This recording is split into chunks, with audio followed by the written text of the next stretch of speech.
नमस्कार दर्शकों, स्वागत है आप सभी का हमारे इस YouTube चैनल एस्ट्रो सच पर। हर हर महादेव, जय शिव शंभू। दोस्तों, क्या आपके पितृ आपसे नाराज है? और क्या आपको लगता है कि आपके पितरों की वजह से आपके घर की सुख शांति में रुकावट आ रही है और आपके कार्य नहीं बन रहे हैं? या आप संतान की कमी और धन की कमी या कर्ज से परेशान है, या आपका भाग्य आपका साथ नहीं दे रहा है? तो दोस्तों, इस बार के पितृपक्ष श्राद्ध में अगर आप कुत्ते को ये एक चीज खिला देते हैं तो आपके सभी पितृदोषों का तुरंत ही नाश हो जाएगा और आपको मिल जाएगी सभी संकट और कष्टों से मुक्ति। और दोस्तों, इस एकमात्र उपाय को करने से आपको धनवान मालामाल होने से कोई नहीं रोक सकता और आपकी जो भी मनोकामना है वो भी पूरी हो जाएगी। दोस्तों, इस बार 29 सितंबर 2023 से पितृपक्ष श्राद्ध बहुत ही दिव्य और दुर्लभ संयोग लेकर आया है। दोस्तों, इस पितृपक्ष में राजयोग काल सर्पदोष के साथ साथ धन लक्ष्मी योग भी बन रहा है, जिस वजह से इस बार के पितृपक्ष श्राद्ध का बहुत अधिक महत्व बढ़ गया है। और इस पितृपक्ष पर यदि आप कुत्ते से जुड़ा ये आसान सा उपाय कर लेते हैं तो आपकी सभी समस्याओं का तुरंत ही अंत हो जाएगा। इसलिए दोस्तों, वीडियो को आखिर तक जरूर देखें। और अगर आप भी अपने जीवन में महादेव की कृपा पाना चाहते हैं और पितरों का आशीर्वाद पाना चाहते हैं तो वीडियो को लाइक करके कमेंट में हर हर महादेव लिखना न भूलें। दोस्तों, पितृपक्ष की शुरुआत इस साल भाद्रपद मास के शुक्ल पक्ष की पूर्णिमा तिथि 29 सितंबर 2023 दिन शुक्रवार से हो रही है, जो 14 अक्टूबर 2023 दिन शनिवार तक रहेगा। पंचांग के अनुसार 29 सितंबर 2023 दिन शुक्रवार को दोपहर 3:26 तक भाद्रपद पूर्णिमा है। इसके बाद आश्विन मास के कृष्ण पक्ष की पहली तिथि प्रतिपदा शुरू हो जाएगी। इसीलिए पितृपक्ष से संबंधित सभी कार्य 14 अक्टूबर तक ही संपन्न कर लेना बेहतर होगा। दोस्तों, पितृपक्ष में पितरों की आत्मा की संतुष्टि के लिए श्राद्ध और तर्पण किए जाते हैं, जिससे पितृ खुश होकर अपनी संतान को आशीर्वाद देते हैं। हिंदू धर्म में मृत्यु के बाद मृत व्यक्ति का श्राद्ध करना बहुत जरूरी माना जाता है। माना जाता है कि यदि श्राद्ध ना किया जाए तो मरने वाले व्यक्ति की आत्मा को मुक्ति नहीं मिलती। पितृपक्ष में पूर्वजों की आत्मा की शांति के लिए दान, पुण्य, श्राद्ध, तर्पण, पूजा पाठ किए जाते हैं ताकि हम पर पूर्वजों की कृपा बनी रहे। पितरों को प्रसन्न करने के लिए सबसे जरूरी चीज है श्रद्धा। बिना श्रद्धा के दिया हुआ श्राद्ध पितरों को प्राप्त नहीं होता, उनकी आत्मा को संतुष्टि नहीं मिलती और ना ही उनका आशीर्वाद संतान को प्राप्त होता है। श्रद्धा से पितरों को कुछ अर्पित करना ही श्राद्ध कहलाता है। जिनके पितृ प्रसन्न नहीं होते उन्हें पितृदोष लगता है, उन्हें अनेक प्रकार की परेशानियां, हानियां उठानी पड़ती है। रोग पीड़ाएं पीछा नहीं छोड़ते, घर में आपसी मतभेद बने रहते हैं, कार्यों में अनेक प्रकार की परेशानियां उत्पन्न होती है। इसके साथ ही अकाल मृत्यु का भय बना रहता है। संकट, अनहोनी या अमंगल की आशंका बनी रहती है। संतान की प्राप्ति में विलंब होता है। घर में धन का अभाव भी रहता है। साथ ही अनेक प्रकार के महादुखों का सामना करना पड़ता है। दोस्तों, पितृपक्ष पितरों को प्रसन्न करने के बहुत ही खास दिन होते हैं। इन दिनों में आप एक छोटा सा उपाय करके भी पितरों को प्रसन्न कर सकते हैं और पितृदोष से मुक्ति पा सकते हैं। आज के इस वीडियो में हम आपको शास्त्रों में बताया गया एक छोटा उपाय बताने जा रहे हैं। इस उपाय को करने से निश्चित ही आपको पितृदोष से मुक्ति मिल जाएगी। साथ ही आपके कितने भी बड़े शत्रु हो वे भी सब शांत हो जाएंगे। यह उपाय न केवल आपको पितृदोष और शत्रुओं से छुटकारा दिलाएगा, बल्कि शनि दोष और कालसर्प दोष से भी राहत मिलेगी और सभी प्रकार के संकट दूर हो जाएंगे। पितृदोष पितृ आशीर्वाद में बदल जाएगा। दोस्तों, इस उपाय को सही प्रकार से करने के लिए आप हमारी इस वीडियो को एंड तक अवश्य देखें। तो आइए जानते हैं इस उपाय के बारे में। वैसे तो इस उपाय को आप पितृपक्ष में किसी भी दिन कर सकते हैं, लेकिन पितृपक्ष के शुक्रवार, शनिवार और अमावस्या के दिन इस उपाय को अवश्य ही करना चाहिए। उपाय करने के लिए स्नान करके स्वच्छ वस्त्र धारण करें। इसके बाद आप अपनी रसोई घर की सफाई करें। फिर आप स्वच्छ जल से आटा गूंथने आटा। आपको बिना नमक मिर्च के गूंथना है, आपको प्लेन आटा गूंथना है। आटा गूंथने के बाद आप सबसे पहले रोटियां बनाएं। हमेशा भोजन बनाते समय पहली रोटी गौ माता के लिए बनानी चाहिए। गौ माता के लिए रोटी बनाने के बाद ही आप परिवार के सभी सदस्यों के लिए रोटी बनाएं। जब परिवार के सभी सदस्यों की रोटी बन जाए, तब अंत में आप मोटी लोई लें। मोटी लोई का मतलब है कि सारे परिवार के सदस्यों की रोटी बनाने के लिए आप जितनी बड़ी लोई लेते हैं, यानी कि जितना आटा लेते हैं, उससे थोड़ा सा ज्यादा आटा आपको अंत की रोटी बनाने के लिए लेना है। आटा लेने के बाद आप आटे में थोड़ी सी शक्कर रखें, जैसे पराठे आलू के पराठे या कचौरी बनाते समय फीलिंग भरी जाती है। उसी तरह आपको आटे में 1 चम्मच शक्कर रखनी है और फिर इसकी रोटी बेलकर एक मोटी रोटी सेकनी है। जब यह मीठी रोटी तैयार हो जाए, तब आप इस रोटी को एक प्लेट में रख ले और रोटी के ऊपर आप सरसों का तेल लगा दें। अब इस प्लेट को अपने मंदिर के सामने ले जाकर खड़े हो जाएं और भगवान श्री गणेश भगवान, विष्णु मां लक्ष्मी जी और पितृदेव को प्रणाम करें और सभी कष्टों और संकटों को दूर करने की प्रार्थना करें। शनिदेव को प्रणाम करें और शनि दोष को दूर करने की प्रार्थना करें। पितरों से जाने अनजाने में की गई अपनी सभी गलतियां की क्षमा मांगे और पितृदोष को दूर करने की भी प्रार्थना करें। यमदेव को प्रणाम करें। यमदेव को प्रणाम करने के पश्चात आप उस रोटी को ले जाकर किसी काले रंग के कुत्ते को खिला दें। अगर काले रंग का कुत्ता ना मिले तो आप किसी भी और कुत्ते को इस रोटी को खिला सकते हैं। दोस्तों, शास्त्रों में बताया गया है कि श्राद्ध पक्ष के दौरान पितृ पशु पक्षी के माध्यम से हमारे करीब आते हैं। मान्यता है कि पितरों तक भोजन पहुंचाने के लिए चींटी, कौवे, कुत्ते, गाय और देव को भोजन कराया जाता है। यह भी मानता है कि यह 5 पंच तत्वों के भी प्रतीक है। कुत्ते को जल तत्व का प्रतीक माना जाता है, चींटी को अग्नि तत्व का, कौवे को वायु तत्व का, गाय को पृथ्वी तत्व का और देवताओं को आकाश का प्रतीक माना जाता है। इसलिए पितरों का श्राद्ध करते समय इन 5 को आहार देकर पंच तत्वों के प्रति आभार प्रकट करते हैं। पंचबली का एक भाग कुत्ते को खिलाया जाता है। दोस्तों, कुत्ते को यमराज का पशु माना जाता है। माना जाता है कि यमराज के अपने 2 कुत्ते हैं, जिनका नाम श्याम और सबल है। इसलिए श्राद्ध पक्ष में कुत्ते को भोजन कराने से यमराज प्रसन्न हो जाते हैं। शिव पुराण में बताया गया है कि श्राद्ध पक्ष के दौरान कुत्ते को भोजन देते हुए कहना चाहिए कि यमराज के मार्ग का अनुसरण करने वाले श्याम और सबल नाम के 2 कुत्ते हैं। मैं उनके लिए यह भोजन का भाग देता हूं। वे इस बलि को ग्रहण करें। इसे कुकुर बलि भी कहा जाता है। इसीलिए आप भी कुत्ते को भोजन कराते समय ये बात अवश्य ही बोले कि यमराज के मार्ग का अनुसरण करने वाले श्याम और सबल नाम के 2 कुत्ते हैं। मैं उनके लिए यह भोजन का भाग देता हूं। वे इस बलि को ग्रहण करें। आपको यह बोलने के बाद ही कुत्ते को भोजन कराना है। कुत्ते को रोटी देने के बाद आप हाथ जोड़कर कुत्ते को प्रणाम करें। यमराज को प्रणाम करें और भैरव भगवान को भी प्रणाम करें। कुत्ते को भैरव महाराज का भी सेवक माना जाता है। कुत्ते को भोजन कराने से भैरव महाराज प्रसन्न होते हैं और संकटों से भक्तों की रक्षा करते हैं। जो लोग कुत्ते को भोजन कराते हैं, उन्हें शनिदेव की भी कृपा प्राप्त होती है और शनि दोष से राहत भी मिलती है। शास्त्रों में बताया गया है कि पितृपक्ष के दौरान पितरों की आत्मा की शांति के लिए, पितृदोष से मुक्ति प्राप्त करने के लिए, पितरों की प्रसन्नता के लिए कुत्ते को मीठी रोटी खिलाए। ऐसा करने से पितृदेव प्रसन्न होते हैं, पितरों का आशीर्वाद प्राप्त होता है और पितृदोष से मुक्ति मिलती है। कुत्ते को इस तरह भोजन कराने से सभी तरह के संकट दूर हो जाते हैं। दोस्तों, हो सके तो पितृपक्ष में रोजाना आपको कुत्ते को इस तरह भोजन अवश्य ही कराना चाहिए। कुत्ते का बहुत महत्व शास्त्रों में बताया गया है। माना जाता है कि कुत्ते आपको राजा से रंक और रंक से राजा बना सकता है। कुत्ते को रोटी खिलाने से दुश्मन आपसे दूर रहेंगे। कुत्ते को प्रतिदिन भोजन देने से जहां दुश्मनों का भय मिट जाता है, वही व्यक्ति निडर हो जाता है।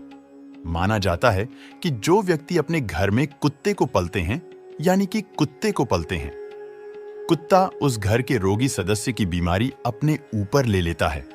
दोस्तों, कुत्ते को भोजन कराते समय इस बात का विशेष ध्यान रखें, हो सके तो पितृपक्ष में दोपहर के समय, यानी कि दोपहर 12 बजे से 1 बजे के बीच में ही आप कुत्ते को भोजन कराएं, क्योंकि यह समय पितरों का समय होता है। इस समय कुत्ते को भोजन कराने से पितृ बहुत जल्दी प्रसन्न हो जाते हैं। इस उपाय को करते समय आपको इस बात का भी विशेष ध्यान रखना चाहिए कि आपको कुत्ते का कभी भी अनादर नहीं करना चाहिए।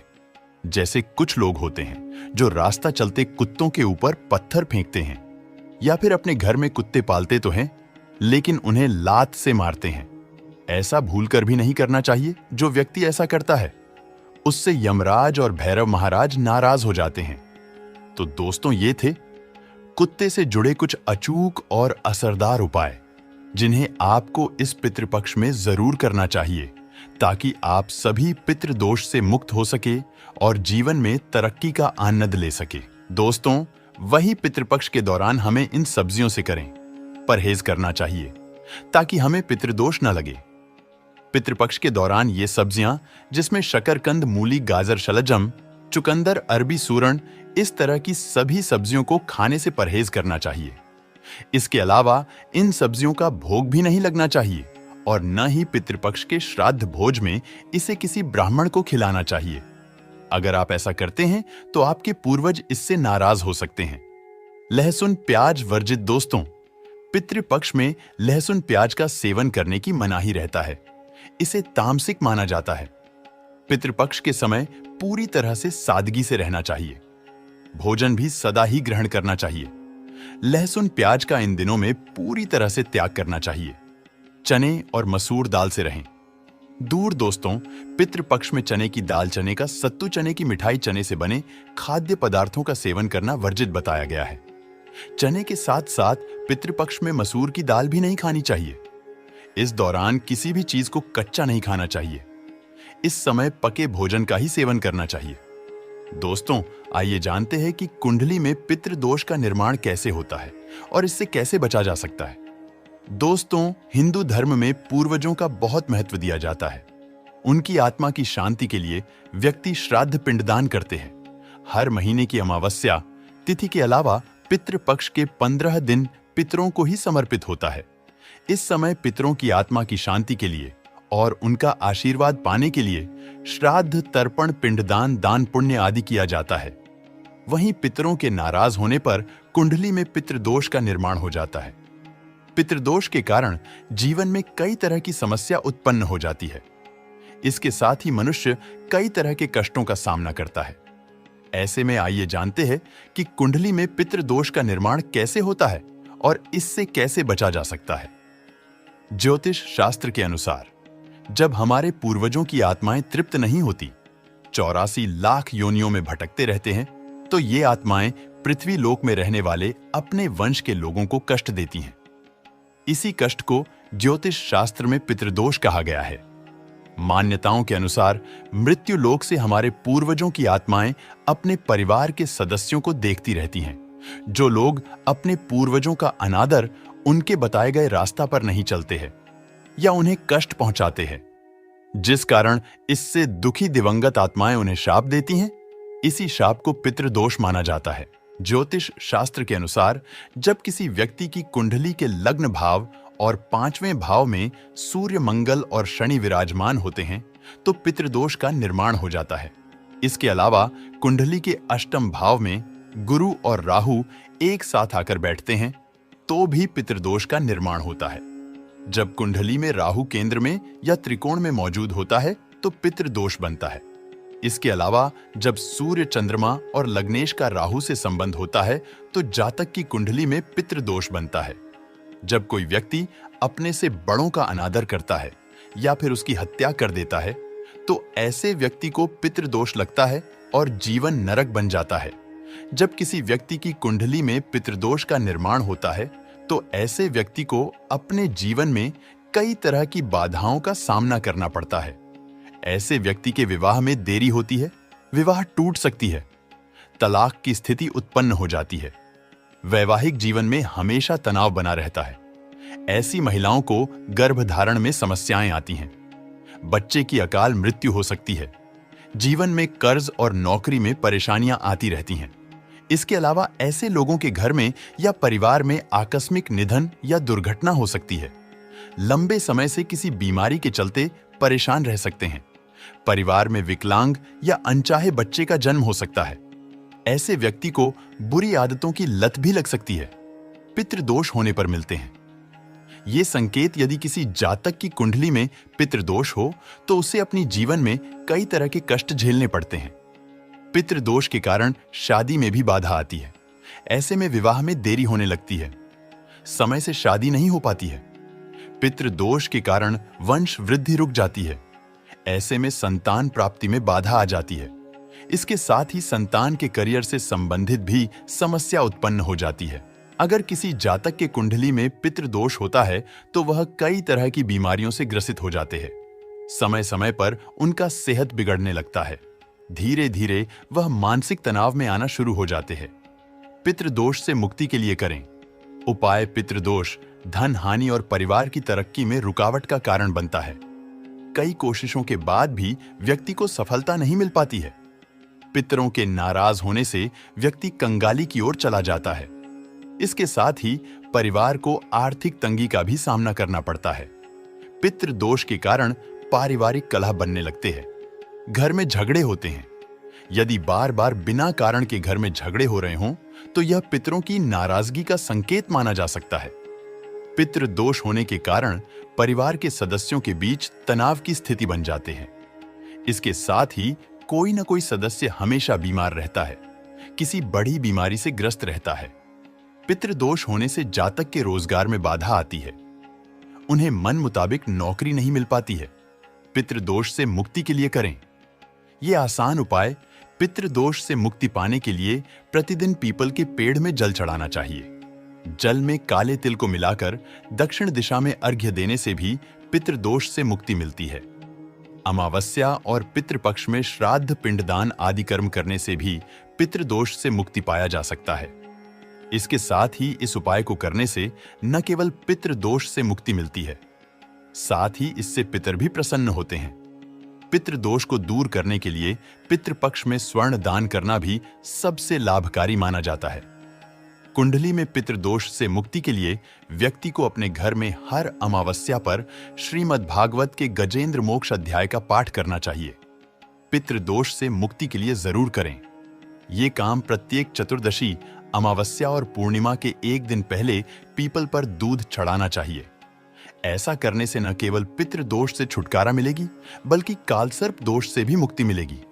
यदि कुंडली में पितृदोष बन रहा हो तो जातक को अपने घर की दक्षिण दिशा की दीवार पर अपने स्वर्गीय परिजन का फोटो लगाकर उस पर हार चढ़ाना और रोज उनकी पूजा करके उनसे आशीर्वाद प्राप्त करना चाहिए।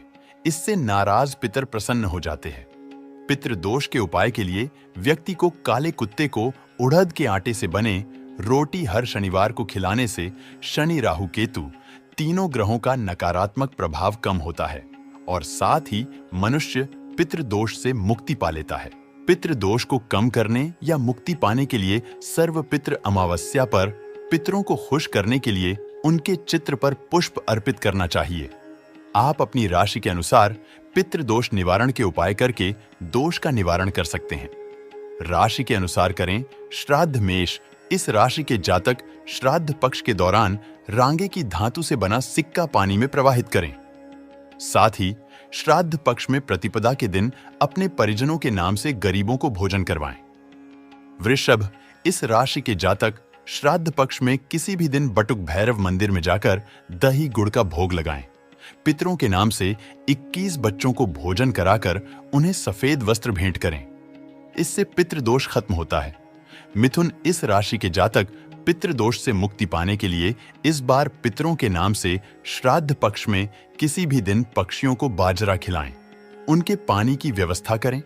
इसके साथ ही किसी सार्वजनिक स्थान पर प्याऊ लगवाएं। कर्क, इस राशि के जातक श्राद्ध पक्ष के किसी भी दिन 400 ग्राम साबुत बादाम बहते पानी में प्रवाहित करें। शिवलिंग का दूध से अभिषेक करें और गरीबों को दूध चावल से बनी खीर बांटें। इससे पितृदोष से मुक्ति मिलेगी। सिंह, इस राशि के जातक श्राद्ध पक्ष में गरीबों को यथाशक्ति सूखे अनाज का दान करें और उन्हें पीले रंग के वस्त्र भेंट करें। स्वयं प्रतिदिन तुलसी के पौधे में जल चढ़ाएं। कन्या, इस राशि के जातक पूरे श्राद्ध पक्ष के दौरान सुंदरकांड का पाठ करें और अंतिम दिन यानी सर्वपितृ अमावस्या के दिन गरीब और अनाथों को भोजन वस्त्र भेंट करें। खासकर दिव्यांगों को भोजन जरूर करवाएं। तुला, इस राशि के जातक पितृदोष से मुक्ति के लिए दूध चावल से बनी खीर और नमकीन चावल गरीबों में बांटें। 7 गरीब कन्याओं को चप्पल और छाता भेंट करें। पितृदोष से मुक्ति मिलेगी। वृश्चिक इस राशि के जातक पितरों के नाम से 5 गरीबों को 2 रंग का कंबल या गर्म वस्त्र दान करें। उन्हें भोजन करवाएं या भरपेट भोजन करने जितना पैसा दान दें। गाय को हरा चारा खिलाएं। धनु राशि के जातक पक्षियों के दाना पानी का इंतजाम करें। गौशाला में चारा भेंट करें। पितरों के नाम से किसी तीर्थ स्थान में गरीबों को भोजन करवाएं। मकर इस राशि के जातक पितृदोष से मुक्ति के लिए श्राद्ध पक्ष में किसी भी दिन गंगा जल ढले हुए पानी से नहाएं। किसी शनि मंदिर में जाकर दृष्टिहीन और दिव्यांग बच्चों या बड़ों को भोजन करवाएं। कुंभ इस राशि के जातक पितृदोष के निवारण के लिए 11 श्रीफल लें और यदि पितरों के नाम पता है तो उनके नाम लेते हुए एक श्रीफल बहते जल में प्रवाहित करें। गरीबों को पवित्र नदी के किनारे बैठाकर भोजन करवाएं। मीन इस राशि के जातक श्राद्ध पक्ष के किसी भी दिन गरीबों को दूध या मावे से बनी खाने की वस्तुएं भेंट करें। गाय जिसका हाल ही में बच्चा हुआ हो उसे हरा चारा खिलाएं। गौदान भी किया जा सकता है। तो दोस्तों, आशा करते हैं पितृपक्ष से जुड़ी ये सभी जानकारी आपको पसंद आई होगी। अगर आपको वीडियो अच्छा लगा हो तो वीडियो को लाइक जरूर करें और चैनल को सब्सक्राइब करना ना भूलें। हर हर महादेव। जय शिव शंभू।